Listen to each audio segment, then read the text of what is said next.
Cuando estuvimos en Tarsis este verano, me regalaron este librito que edita la Asociación de Amigos de Tarsis, que se llama Asociación Ernest de Ligny. Bueno, el librito tiene dos partes. La primera se llama Ernest de Ligny en Tarsis y la segunda llamaremos Tarsis a las minas del término de Alonso, que fue una declaración famosa de Ligny cuando desde el monte Tarse vio los grandes escoriales y bueno, pues se ha quedado como uno de los emblemas, ¿no?, de este hombre. Benoît Gervais, que es el autor de la primera parte, bueno, este hombre es nada menos que el bisnieto de Ligny. ¿Y quién era de Ligny? De Ligny fue el promotor de la explotación de las minas de Tarsis en su época contemporánea, vamos a decir, ¿no? Y, y José Gómez Ponce es el autor de la segunda parte del librito. José Gómez Ponce, pues creo, si no me equivoco, que debe ser pues, o el presidente o el promotor de la Asociación de Amigos de Tarsis.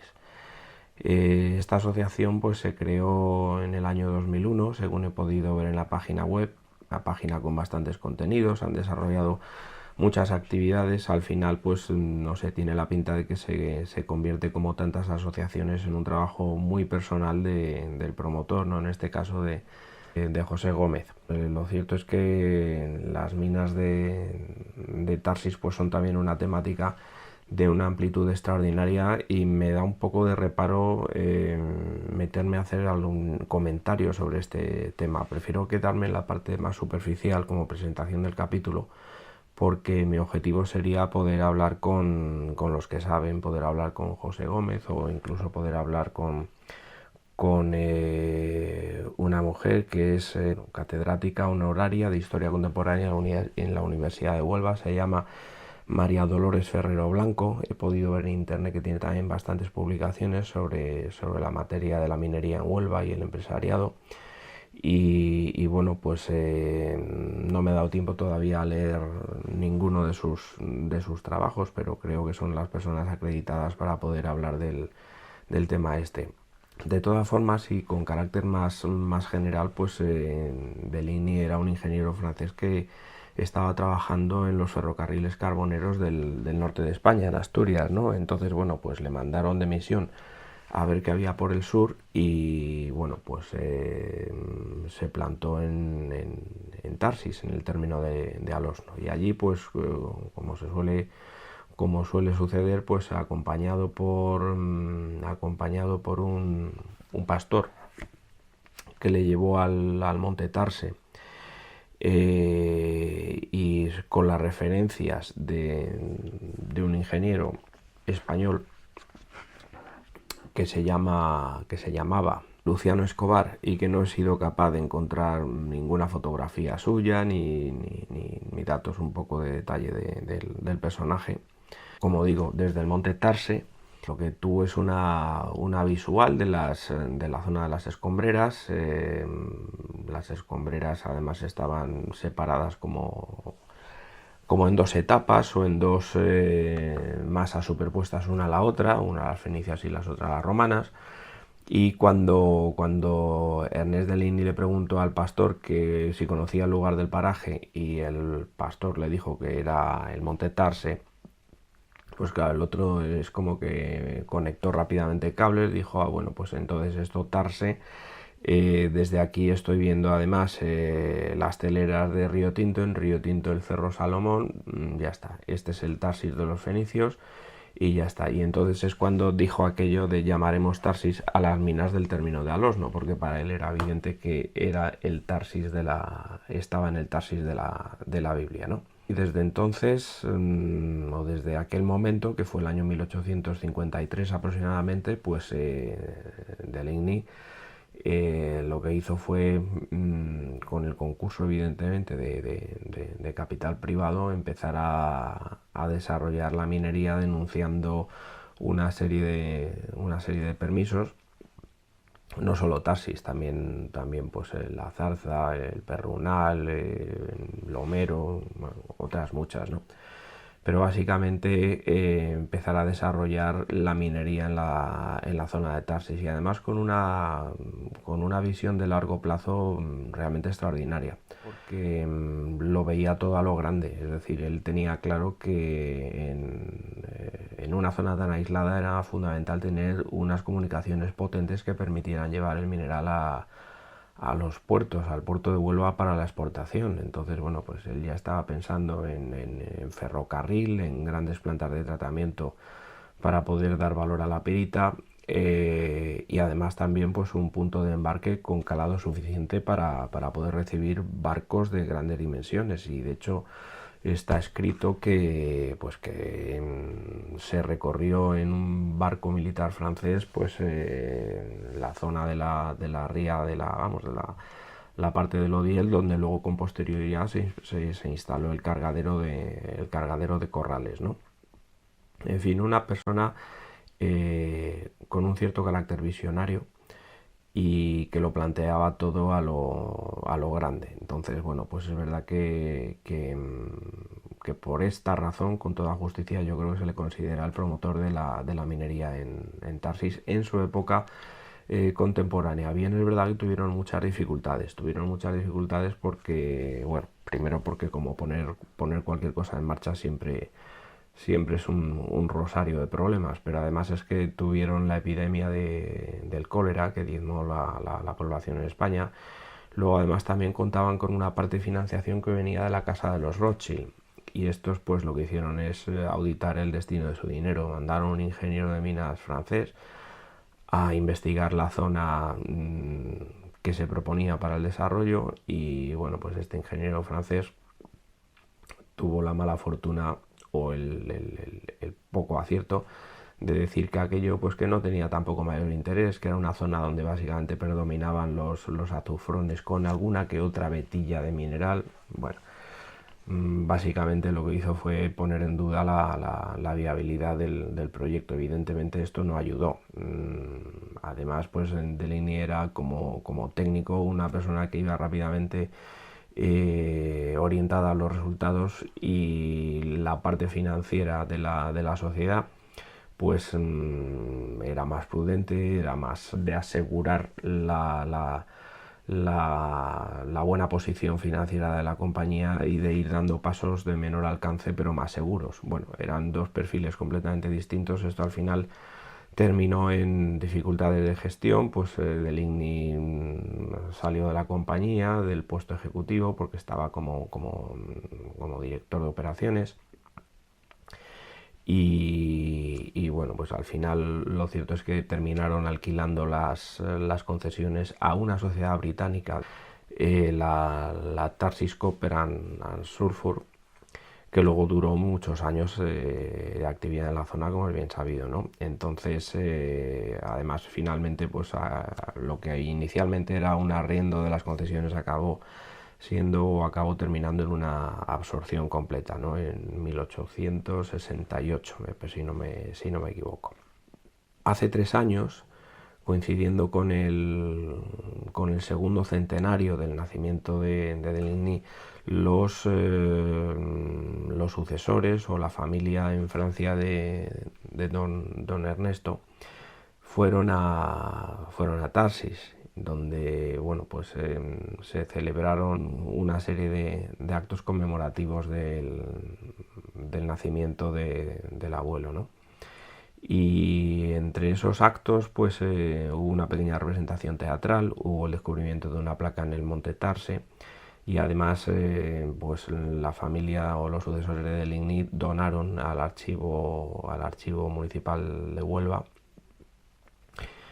una colección de documentos del archivo personal de Deligny, ¿no? Estos documentos se han digitalizado y están disponibles en su totalidad en la página web, ¿no? Han hecho un muy buen trabajo de digitalización. Quiero decir que la calidad gráfica de los documentos pues es muy buena. Yo los he visto todos y cada uno de ellos. La mitad están en francés. Puede uno descargarse los que quiera. hay documentos más inconexos o más intrascendentes, más ajenos a nuestra temática. Esos, bueno, pues he pasado un poco de ellos. Hay cosas muy interesantes, desde el plano de ferrocarril de Tarsis a Lodiel, que lo diseñó Deligny, a correspondencia más particular, cartas del hijo, que el hijo estuvo en Lorca, en la provincia de Murcia, estaban investigando minas de hierro por ahí, bueno, distintas temáticas, pero todas en relación a la parte minera. Algunas fotografías, algunos retratos, bueno. Yo creo que está muy bien que esta información esté accesible, ¿no? Uno de los documentos que están accesibles está la traducción al inglés, es la traducción al inglés del trabajo de Deligny, que se llamaba Las minas cupríferas de la Sierra de Tarsis, ¿no? Tarsis Bética. Bueno, la traducción la hizo William Rutherford. William Rutherford fue el presidente o consejero delegado, no sé, de la Tarsis Copper and Sulfur, es decir, la compañía sucesora de la francesa, ¿no? Y bueno, la parte que es una traducción no tiene mayor interés, pero sí tiene cierto interés la introducción, el preámbulo, que está firmado pues por este hombre, ¿no? El amigo Williams, que por otra parte luego además es el que da nombre a la masa San Guillermo, en la continuación a levante del filón norte ahí en Tarsis, ¿no? Y bueno, pues hace algunos comentarios sobre el trabajo, desde luego valora mucho el trabajo pionero de Deligny. Bueno, lo de la Galería Sabina, para el que no lo conozca, es una galería de desagüe que se hizo al sur de Tarsis, y la finalidad de esta galería era el reconocimiento de lo que era el crestón del filón sur, y de paso, al estar más bajo en cota, pues que pudiera ejercer el desagüe natural y demás, ¿no? Pero bueno, esa galería, que tuvo casi 600 metros, no cortó mineral, quedó por debajo en cota de lo que era la masa, ¿no? Y entonces, bueno, pues fue criticado como de costumbre a toro pasado, es decir, una vez que una cosa está terminada es muy fácil que venga la corte de oportunistas a decir yo ya lo dije, o en fin, lo de siempre, ¿no? Pero estos personajes, a través de la Junta de Vigilancia, pues bueno, lo que dijeron es: se han gastado aquí una fortuna, porque se tuvo que perforar en una roca muy dura, me parece unas espilitas erificadas o no sé qué, y se hizo además perforando a brazo y con pólvora negra. Entonces debió ser una galería de bastante costo, y sin embargo no cortó mineral, o sea, nunca pudo trabajar como galería de infraestructura minera en ningún momento de la historia. Bueno, la Galería Sabina sigue reconocible y sigue accesible.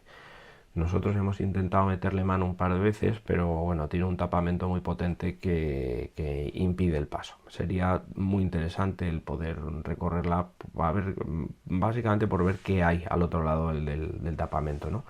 Están saliendo continuamente aguas cupríferas, y eso es todo. Como digo, esta crítica es una crítica bastante injusta, porque la posición de la galería y el objeto de la galería pues tienen toda la lógica minera. Luego es una crítica, en mi opinión, fuera de lugar.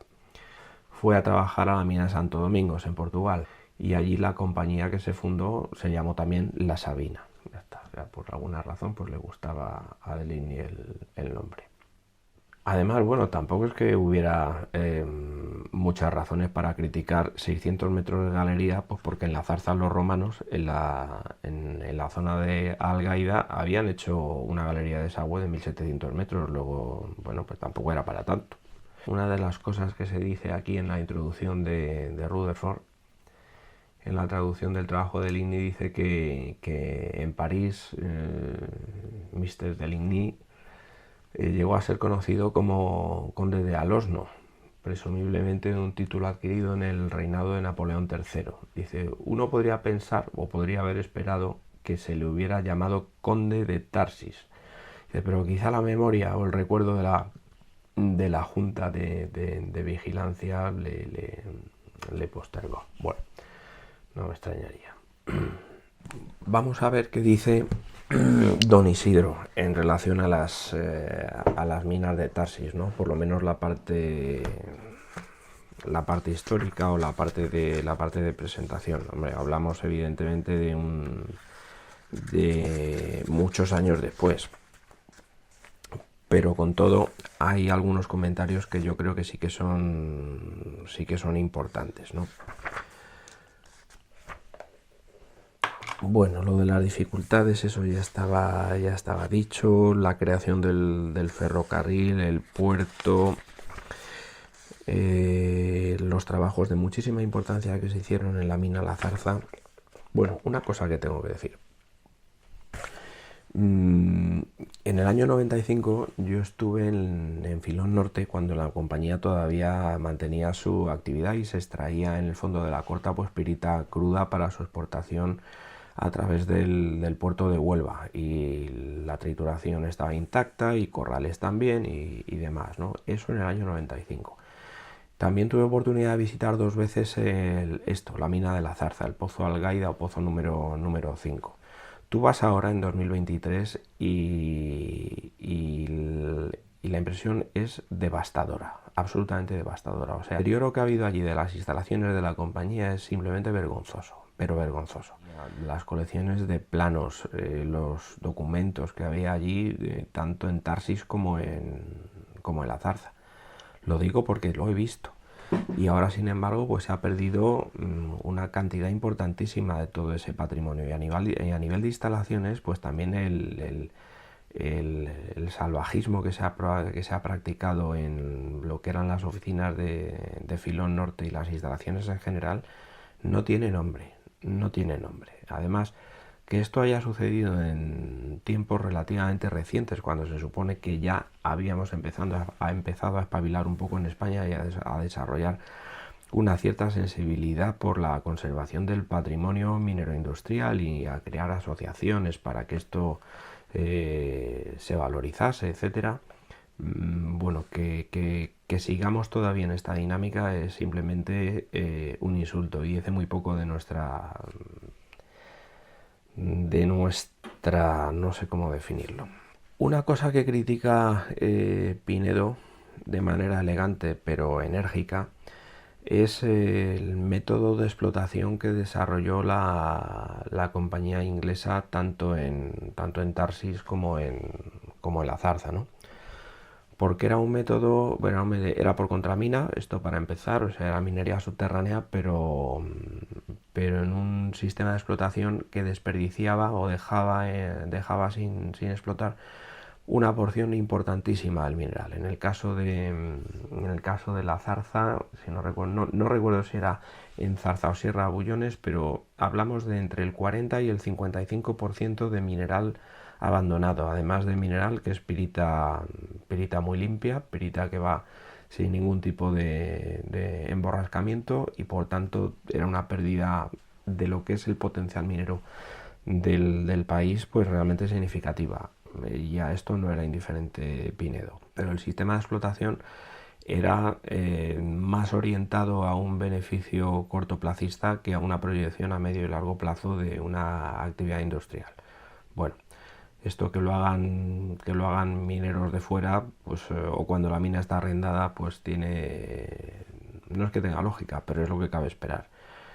Debería el Estado haber intervenido de una manera más enérgica, como finalmente hizo, porque la compañía de Tarsis finalmente se hizo una compañía española. Desde luego era un agravio comparativo para otras empresas que estaban trabajando también en el cinturón pirítico ibérico, pues que se tolerase a la Tarsis Sulfur aplicar un método de explotación tan poco racional en cuanto al aprovechamiento integral de las masas, ¿no? Voy a leer un párrafo literal del libro de Piritas de Huelva de Pinedo Vara. Dice don Isidro: no terminaremos estas líneas sin señalar la robusta sencillez y gran efectividad que caracteriza a casi todas las instalaciones de la compañía de Tarsis. y el concepto equivocado que sobre la prosperidad de la empresa puede formarse el visitante que la evalúe solo por los signos externos que hoy se cuidan tanto en el mundo. 2 puntos. Oficinas espaciosas y bien instaladas, muchos teléfonos y dictáfonos, bellas mecanógrafas, bar bien provisto de bebidas exóticas, etc.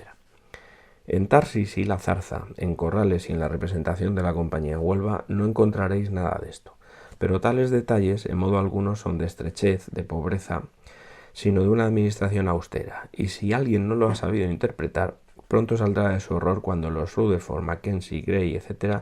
les muestren amablemente sus formidables criaderos, que bien les podrían hacer recordar la frase de nuestro cardenal Cisneros: estos son mis poderes.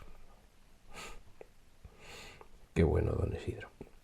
Pinedo cita también otro trabajo que tengo aquí, que se llama Memoria, Yacimientos de Pirita Ferrocobriza. Bueno, este es un trabajo del año 1916. Bueno, maravilloso olor. Vamos a ver cómo surge este trabajo. Dice: justificación del informe. Bueno, esto surge como consecuencia de un accidente que hubo en la masa San Dionisio en las minas de Río Tinto. Hubo un hundimiento que afectó, no me acuerdo, 5 o 6 plantas en la zona de cámaras y pilares por la falta de correspondencia de los pilares en la vertical, ¿no? Y de hecho, pues una de las razones de que se encargase este trabajo era para que no se repitiera esa casuística, y además que como consecuencia de unas visitas a las minas más significativas de la faga pirítica, pues que se pudiera poner a punto pues un óptimo de trabajo, un óptimo de método minero para la explotación de las masas. Bueno, y así se hizo. Entonces el trabajo este fue encomendado a los ingenieros Fernando Villasante, Claudio Guitián y don José Abad, ¿no? Entonces, bueno, pues aquí está el trabajo. Este trabajo, que como digo se publicó en 1917, tiene información muy interesante de la actividad de las compañías en aquel momento. Estaban en mejores condiciones industriales. Y bueno, Río Tinto y Tarsis, evidentemente, ¿no? O sea, no olvidemos que estas dos compañías por sí solas durante décadas abastecieron el 90% de la pirita mundial. Bueno, la parte más jugosa de este trabajo es el anexo de planos que están al final del libro, ¿no? Un montón de planos a todo color que son una verdadera pasada, ¿no? Son preciosos, absolutamente preciosos. Bueno, no quería enrollarme y yo no sé ya cuánto llevo hablando. Bueno, vamos a empezar ya con el resumen que nos hace Andrés Hernández del Departamento de Minería de Tarsis Mining como primera aproximación. Pero bueno, yo tengo la sospecha de que este tema de Tarsis pues tendrá más capítulos, si es que no hay más remedio. Mi nombre es Andrés Hernández, soy de aquí, oriundo de aquí de Minas de Tarsis. La trayectoria que he seguido a través del sector de la minería ha sido a través familiar, ¿no? Más bien de linaje. Mis abuelos eran mineros, mis abuelas por ende también, y así ha sucedido la tradición de abuelos a padres hasta que en ese sentido, ya en el colegio realmente fue a través de unas excursiones en las minas y hablar con las personas que aquí estaban trabajando cuando pues, me puse a estudiar minería también. Ingeniería de minas en la Universidad de La Rábida, en explotaciones mineras, la especialidad de explotaciones mineras. Y a partir de ahí, bueno, pues todo ha sido básicamente en dos particularidades, en lo que es el trabajo en sí y lo que son el ocio y la afición a las minas, por otra parte, que ha sido básicamente centrado en el descubrir esos escenarios, esos espacios mineros donde realmente eso, pues mi familia y la gente también que incluye, que están aquí en el pueblo, ir buscando todos esos rincones e ir informándome. Esa ha sido la base de curiosidad para después no solamente estudiar minas, sino ir captando todos los conocimientos que se adquieren a través del tema laboral o a través de los estudios y centrarlos precisamente aquí en mi pueblo. Que eso ha sido básicamente, como una trayectoria en círculo. Y ya una vez aquí me estuve preparando durante 4 años en solitario con 2 temas básicos, que era el tema del archivo histórico en sí, los planos antiguos, la documentación antigua, cosa que eso atrae mucho, además la base de conocimiento. Y después el espacio físico también, lo que es la prevención de riesgos laborales, que es actualmente de lo que estoy encargado también, y estaba centralizado en particular con el tema de los pozos mineros. Haciendo un poco de recopilatorio de todos estos últimos 20 años, pues la empresa minera, yo la cogí ya, era bastante pequeño, bueno, con 10, 14 años, fue cuando ya empezó el ocaso ya de la minería. Concretamente te puedo decir que el día 28 de diciembre del 2021 se cerraron las minas y en particular Filón Norte, y es precisamente el mismo día en donde yo entrego mi proyecto fin de carrera de mina. Fue desolador en el sentido de que, bueno, ¿y ahora qué? ¿No? Las minas de mi pueblo cierran y eran las últimas de Huelva ya, especialista en documentación histórica, apoyando un poquito todo eso, esa tarea imprescindible que estamos haciendo aquí ahora mismo en Tarsis Mining, ¿no? Que se está ocupando básicamente de esos 2 sectores también, ¿no? Aparte de, por supuesto, la producción de sondeo, pero también está el tema de seguridad con todo esto que yo antes vaticinaba, ¿no? El tema de los pozos mineros, la recopilación de todos los pozos mineros y la recopilación también de toda la documentación que se ha ido desperdigando por ahí, ¿no? En muchos lugares, bueno, estropeándose y, por supuesto, pues perdiéndose ya para siempre. Y es por eso, porque esas dos consonantes, ¿no? Tanto el tema de pozos, tanto el tema de documentación, básicamente son los pilares por los cuales en un momento dado me motiva a seguir trabajando aquí en este sector. Y bueno, contar la historia un poco de lo que son las minas de Tarsis, pues, hombre, da gusto escuchar realmente cuál es la historia de tu propio pueblo. Y en este caso, bueno, pues haciendo una pequeña recopilación, simplemente nada más que yéndome un poco para ubicarnos un poco el lugar donde estamos hasta la actualidad, estuve buscando y releyendo mucho en el sentido de dónde apareció por primera vez, no solamente el nombre de Tarsis, que es reciente, entre comillas, ¿no? Desde que se lo denominó Delini, pero anterior a ello había conocimientos previos del lugar, y esos conocimientos devienen de la toponimia, y en este caso, como hitos hitos que nombran el lugar, o más o menos el espacio minero de aquí, está el libro de las Monterías, de Alfonso XI, pero que básicamente recopila la documentación de su padre, de Alfonso X el Sabio, y en en ese libro de Montería, que era básicamente un resumen de todo, bueno, centrado en el tema de cacería, pero también hacía una especie de recopilatorio de topónimos de los lugares de España, en este caso, y en la parte que nos toca, en esta parte, aparece el lugar de Sierra de Fornos, Sierra de Hornos, que era la primera denominación, después de los romanos, que se le da a un lugar, ¿no? Básicamente son consonantes que se llevan a través de los pueblos, a través de la historia no escrita, y que fueron recogidos en aquel momento ya. Estamos hablando de 1200 y algo. Y ya aparece Sierra de Fornos. Ya ese nombre ya da a entender en un momento dado la cantidad de hornos antiguos, que es por eso lo que hace referencia. También tenemos un pueblo aquí, que es Alosno, que es nuestro municipio, que también parece que su toponimia va referida en ese sentido, ¿no? De Alosno, al horno, que en este caso. Esa ha sido la primera referencia, se puede decir, en un momento dado. La otra segunda es cuando hubo aquí esa pequeña trayectoria minera de unos 20 y pico de años, desde el 1565 hasta el 1500, me parece que 87. Hubo aquí una pequeña fiebre minera donde realmente también hubo aquí un asentamiento de un poblado. El poblado lo supe aparte, en planos antiguos de la península ibérica. Y también, bueno, estaban aquí, eran los primeros nombres de minas, las primeras toponimias que habían aquí. No se llamaban como ahora, por ejemplo, Filón Norte, Centro, Sur, ni nada. Tenían los nombres típicos de los cerros en ese momento, ¿no? Y bueno, básicamente esos nombres también fueron recogidos ya, ahora sí, por Luciano Escobar. Luciano Escobar fue un ingeniero de aquí, nuestro, de España, donde realmente vino a ocuparse de unas minas de manganeso aquí al municipio, pero le llamó mucha atención toda esta minería o estos restos de mineros que hubo por esta zona. Básicamente estamos a 5 kilómetros de Alosno, donde él estaba.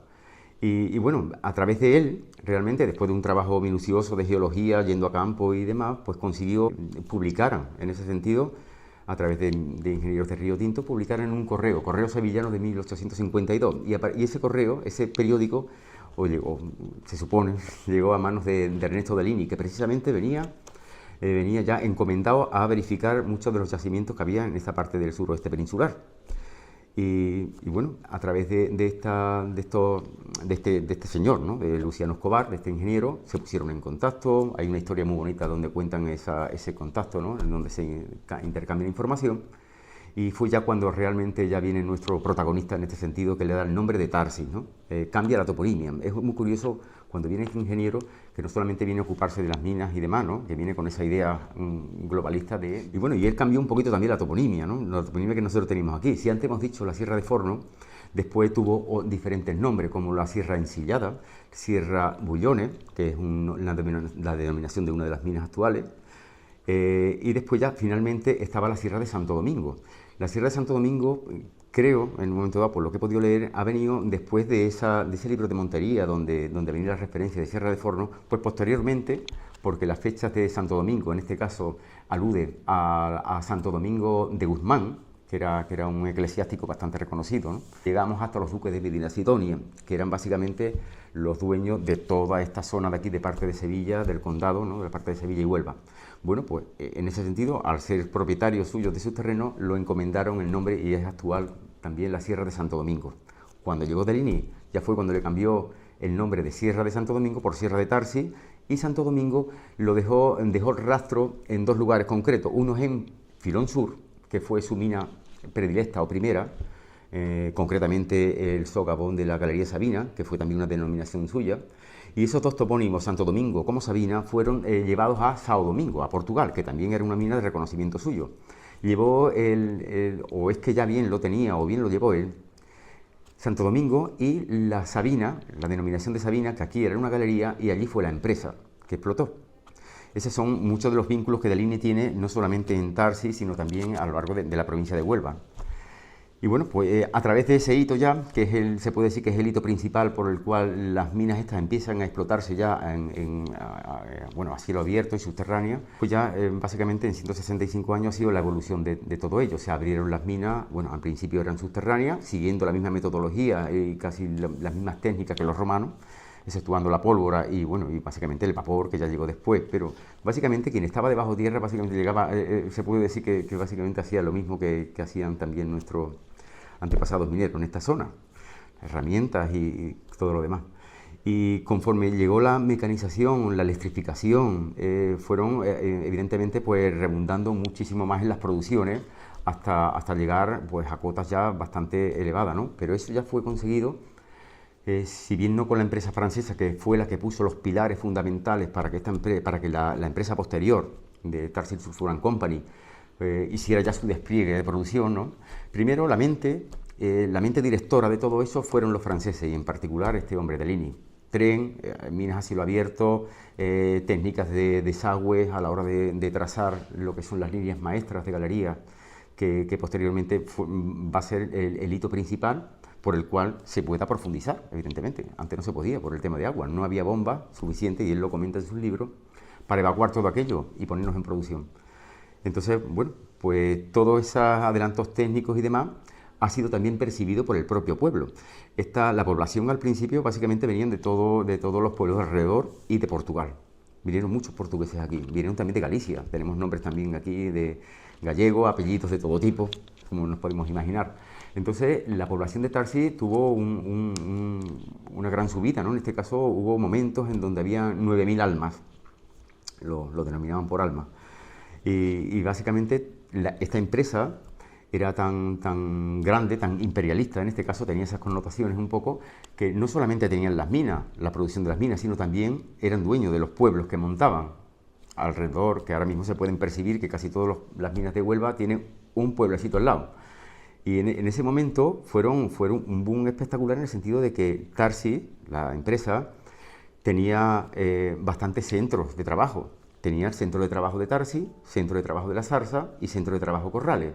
Esos tres estaban unidos por el ferrocarril, que fue también un hito bastante, bueno, un exponente bastante importante aquí, ¿no? Básicamente era la unión de estos tres pueblos en sí, de su gente y, por supuesto, pues, de todo el transporte que después pasaba al puerto de Corrales, el puerto del Punta de la Cruz, que se llamaba. Allí montaron precisamente un puerto con 2 ramales, y a partir de ahí ya se expandía el mineral, pues me parece que eran en 16 países distintos, y a nivel interno, a nivel nacional, también había unos 15, 17 ciudades donde acogían los minerales de aquí.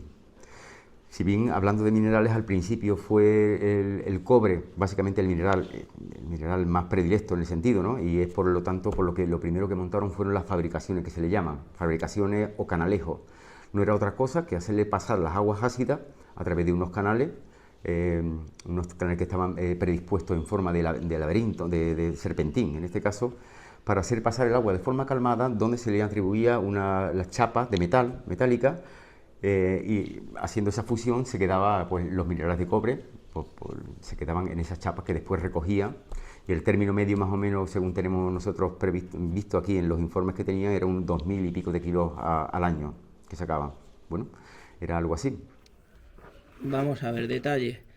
Esto es el cierre, la verja metálica que tiene la galería, que en la parte que toca en el piso, por donde está saliendo el agua que sale de la galería, está cementando de forma natural. Se está comiendo el hierro y está precipitando cobre, ¿no? Que se ve muy bien por el color, a pesar de... A ver, ahí está. Forma una malla, una esponjilla. Cuando el cobre en un momento dado fue para abajo, ¿no? Bien sea por abundancia o bien porque ya por escasez, realmente la pirita fue también el segundo metal, ¿no? Básicamente ya de explotación, el segundo mineral donde ya se explotó lo que es el azufre, básicamente también. El hierro también, por supuesto, porque también iba a las acerías, y el azufre, que básicamente ha sido lo que ha sustentado hasta que ya, bueno, el cambio surgió básicamente sobre el cambio de legislación que se tuvo en la ley de minas, donde una de las cláusulas eran de que tenían que haber un tanto por ciento que fuera extranjero y otro tanto por ciento un poquito más mayoritario que fuera nacional.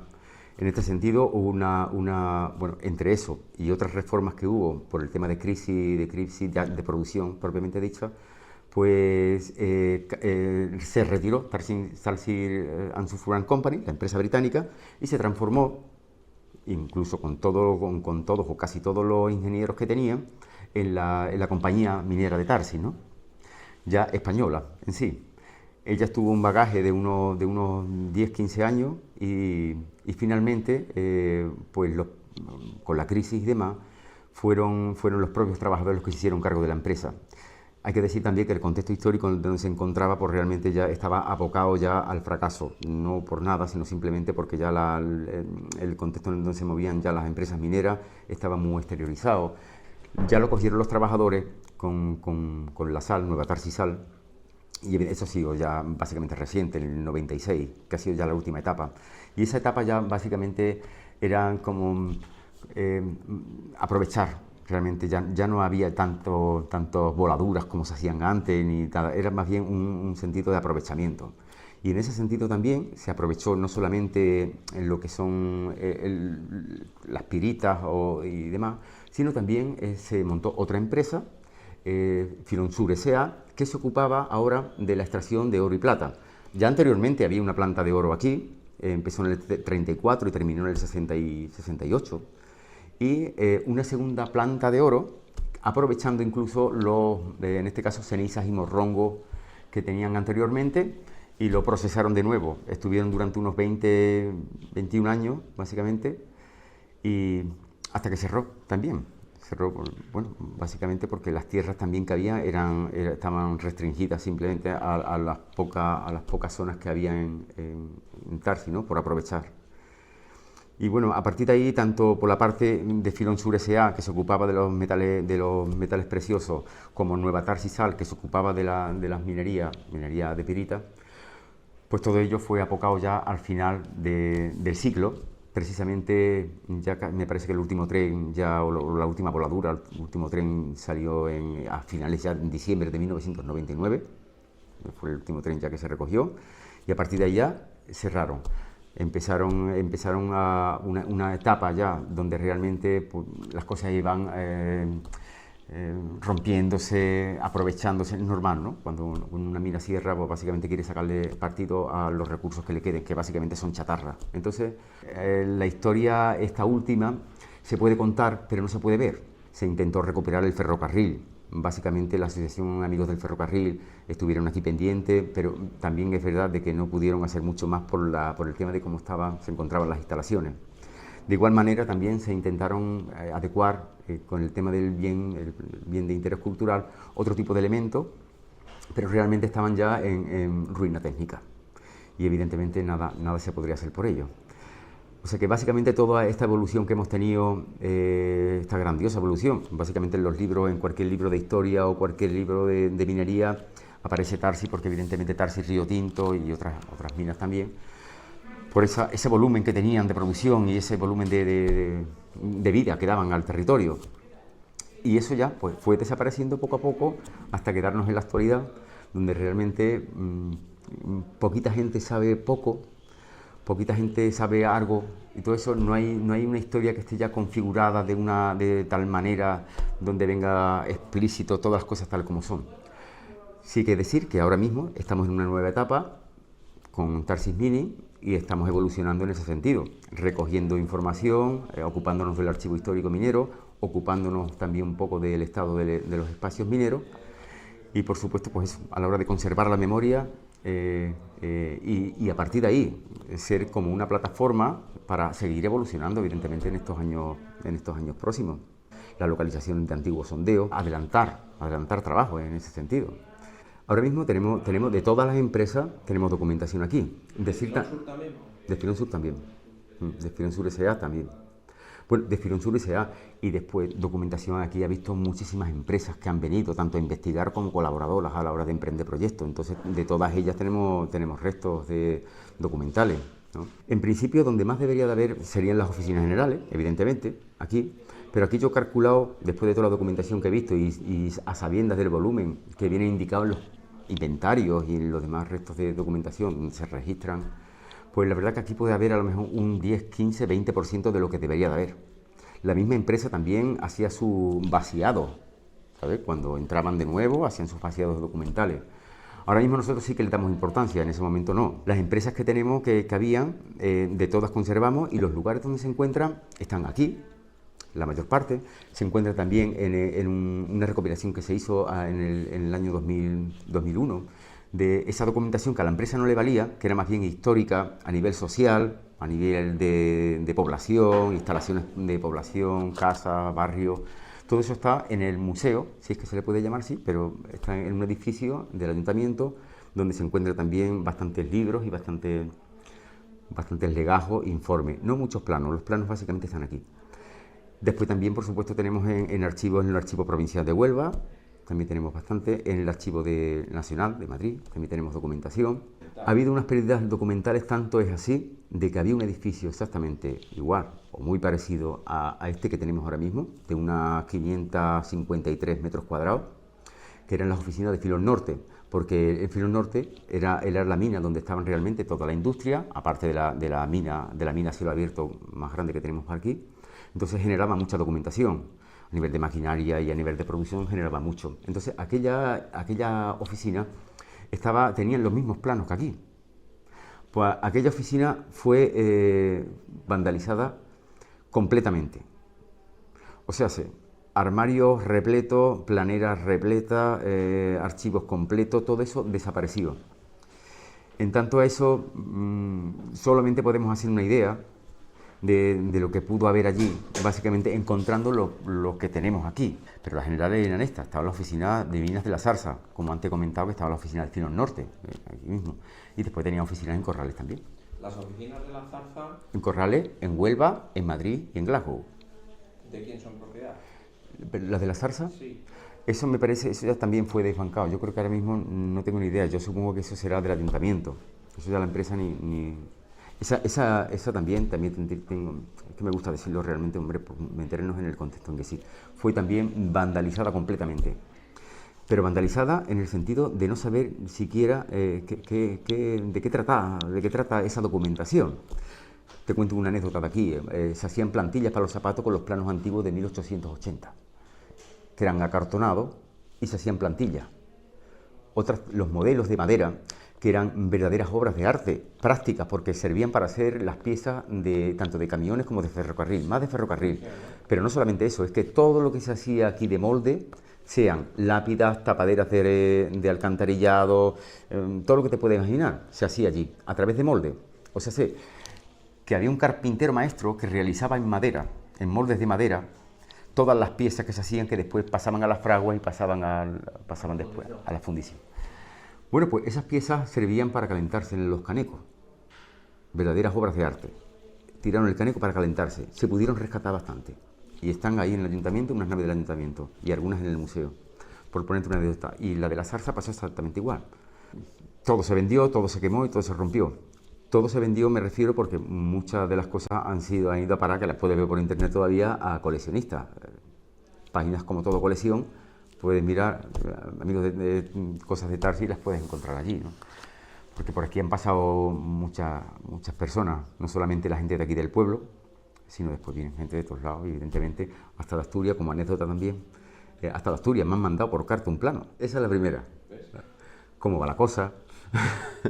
Y es normal, ¿eh? Es normal, porque también es verdad de que aquí la gente vive todavía, y vivimos, ¿eh? en esa cosa de que esto algún día se abrirá. Ponen la colotilla, pero nosotros no lo vamos a conocer, ¿no? Pero que algún día se abrirá. Yo siempre pongo también un poco así como de broma, digo, los romanos desde que lo abrieron hasta que lo abrieron de nuevo, pues pasaron 1800 años. O sea que también, que abrir se abre, sí, pero en verdad lleva su proceso, lleva sus plazos y lleva su complejidad. Es como le pongo también el ejemplo, ¿no? De que si te plantas un naranjo y te sientas a ver hasta cómo crece y hasta que dé las naranjas, pues te puedes llevar 4 años sentado. Está círculo minero. Y aquí se le dice comúnmente casino, pero en verdad son círculos mineros, no es un casino propiamente dicho, como nosotros entendemos. Es un círculo donde se reunían todos los trabajadores a tomar algo, días festivos, celebraciones y cositas así. Había dos. Este que estamos viendo ahora mismo es de 1949, pero había uno anterior. Es más, de hecho, este pueblo que estamos viendo ahora mismo es un pueblo que se ha ido casi que modernizando poquito a poco, porque se han ido abriendo las minas y desplazando el pueblo, ¿no? Desplazando el pueblo. Entonces, el pueblo antiguo, ese está entre las dos minas, entre Sierra Bullones y Filón Norte, entre los dos miradores. Esa parte de ahí que no tiene nada, eso era el pueblo antiguo. Y ahí es donde estaba el círculo minero primero, antiguo, con sus todo, ¿no? Estaba equipado, además en el inventario viene todo lo que estaba dentro del casino, que eso también tiene su punto. El teatro, también, que también fueron de los primeros teatros. Fijaros de que por eso digo que muchas veces que los pueblos alrededores no tenían esto. Y creo que si los pueblos alrededores tuvieran también esto, no se lo hubieran dejado ahí, como nos lo hemos dejado nosotros. También hay que entenderlo también casi en el plano psicológico. Personas que están enfadados porque se van. Era la madre empresa que le decían aquí, ¿no? Entonces, evidentemente,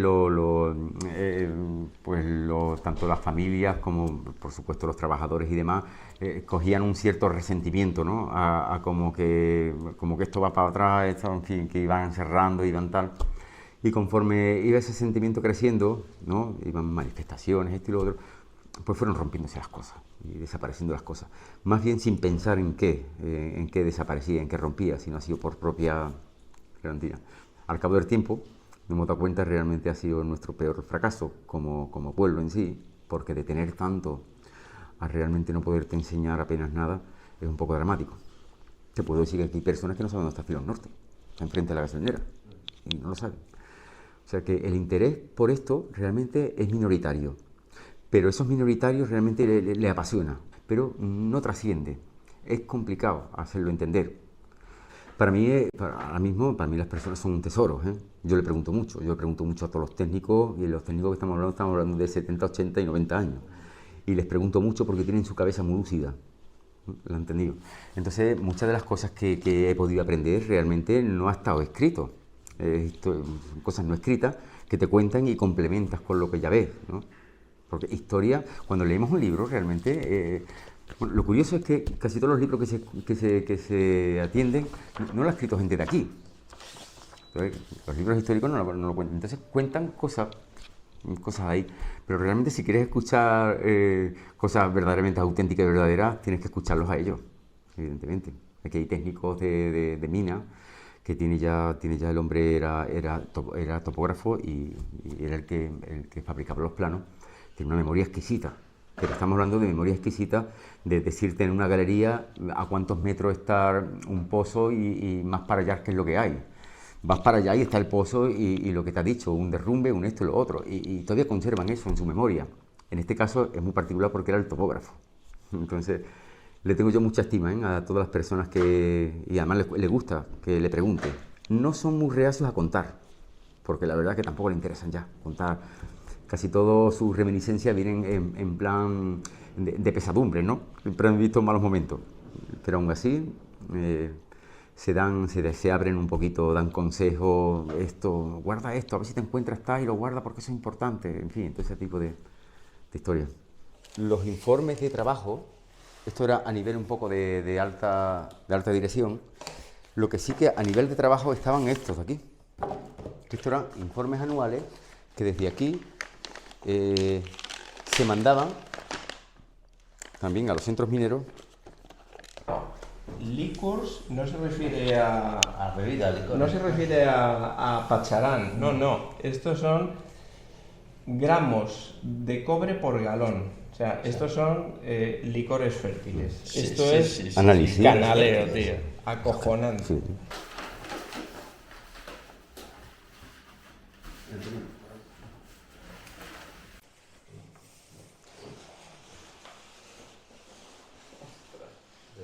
¿Por qué lo hacen tan grande?